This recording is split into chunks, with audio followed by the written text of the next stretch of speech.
Hello guys, അപ്പോൾ നമ്മുടെ ഇന്നത്തെ പരിപാടി എന്ന് പറയുന്നത് നമ്മൾ വെൻഡോയിൽ ഒരു ചെറിയ മോഡിഫിക്കേഷൻ ചെയ്യാൻ പോവുകയാണ്. അപ്പോൾ അത് ചെയ്യാനായിട്ട് നമ്മൾ പോകുന്നത് കിളിപ്പാലത്തുള്ള മോട്ടോ ഫാബ് എന്ന് പറയുന്ന ഗാരേജിലോട്ടാണ്. അപ്പോൾ രാവിലെ തന്നെ ഇറങ്ങി കുറച്ച് ബ്ലോക്കിലൊക്കെ നിന്നിട്ടാണെങ്കിലും അറ്റ് ലാസ്റ്റ് മോട്ടോ ഫാബിൽ എത്തിയിട്ടുണ്ട്.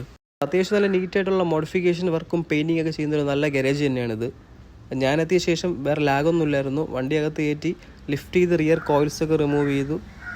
അതിനു മുന്നേ ഞാൻ ചെയ്യാൻ പോകുന്ന മോഡിഫിക്കേഷൻ എന്താണെന്ന് നിങ്ങൾക്ക് പറഞ്ഞുതരാം. അപ്പോൾ ഞാനിന്ന് ചെയ്യാൻ പോകുന്നതെന്ന് പറയുമ്പോൾ കസ്റ്റം ലോവറിംഗ് ആണ്. അപ്പോൾ ഈ കസ്റ്റം ലോവറിംഗ് എന്താണെന്ന് വെച്ചാൽ നമ്മുടെ കാറിലെ സ്റ്റോക്ക് കോയിൽസ് തന്നെ കട്ട് ചെയ്ത് പൊസിഷൻ ചെയ്യുന്നൊരു മെത്തേഡാണ് ഈ കസ്റ്റം ലോവറിംഗ്. ഞാനിത് ആർക്കും റെക്കമെൻഡ് ചെയ്യുന്നൊരു മെത്തേഡല്ല. ലോവർ ചെയ്യാനായിട്ട് നിങ്ങൾക്ക് ആവശ്യമുള്ള കോയിൽ ഹോസ് അല്ലെങ്കിൽ ലോവറിംഗ് സ്പ്രിങ്സ് തന്നെ യൂസ് ചെയ്ത് ചെയ്യുക. ഞാനിപ്പോൾ ജസ്റ്റ് റിയർ മാത്രം ആയതുകൊണ്ടാണ് ഇങ്ങനത്തെ ഒരു മെത്തേഡ് സെലക്ട് ചെയ്തത്. അപ്പോൾ കോയിൽസൊക്കെ അങ്ങനെ റിമൂവ് ചെയ്തിട്ടുണ്ട്. ഇനി ഇതിനെ ആക്യുറേറ്റുള്ള ഇതിൻ്റെ മെഷർമെൻറ്റൊക്കെ എടുത്ത് കട്ട് ചെയ്യുന്ന പ്രോസസ്സാണ്. കട്ട് ചെയ്ത് ഹീറ്റ് ചെയ്ത് ഇതിനെ തിരിച്ച് സ്ട്രെച്ച് ചെയ്യില്ല, ഇതിനെ കംപ്രസ് ചെയ്ത് അങ്ങനെ വയ്ക്കും. അപ്പോൾ നമ്മുടെ കറക്റ്റ് സ്റ്റോക്ക് കോയിലിരിക്കും പോലെ തന്നെ ഇരിക്കും.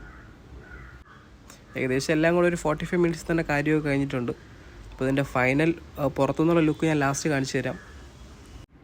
അപ്പോൾ അത് കഴിഞ്ഞിട്ട് നമ്മൾ നേരെ പോകുന്നത് നമ്മുടെ കാറിൻ്റെ വിൻഷീൽഡ് ടിൻറ്റ് ചെയ്യാൻ വേണ്ടിയിട്ടാണ്.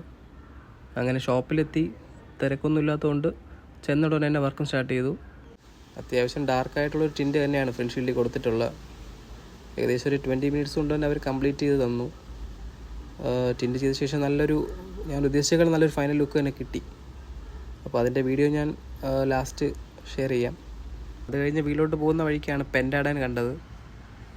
പിന്നെ അവിടെ കയറി അവരുടെ പുതിയ ഡിഷായ സ്മാഷ് ബർഗർ അങ്ങ് ഓർഡർ ചെയ്ത് ഏകദേശം ഒരു 20 മിനിറ്റ്സ് ആയി സാധനം കിട്ടാനായിട്ട്. പക്ഷേ ബർഗർ അടിപൊളിയായിരുന്നു, പ്രൈസിന് വർത്താണ്. എല്ലാവരും ട്രൈ ചെയ്ത് നോക്കണം, ഹൈലി റെക്കമെൻഡഡ് ആണ്. കിടില സാധനം.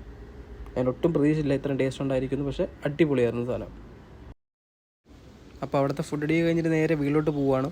അപ്പോൾ ഇന്നത്തെ പരിപാടിയെല്ലാം കഴിഞ്ഞിട്ടുണ്ട്. വണ്ടിയുടെ ഫൈനൽ ലുക്കിൻ്റെ വീഡിയോ ഈ ഷോർട്സിൻ്റെ ലാസ്റ്റ് ഞാൻ പോസ്റ്റ് ചെയ്യുന്നതായിരിക്കും. അപ്പോൾ ഇനി അടുത്ത വീഡിയോയിൽ കാണുന്നവരേക്കും by. I don't ever slow up, no I don't take shit. I got no love for the fakeness. If you wanna play tough and wanna hate this, I'll always show up. I don't ever slow up, no I don't take shit. I got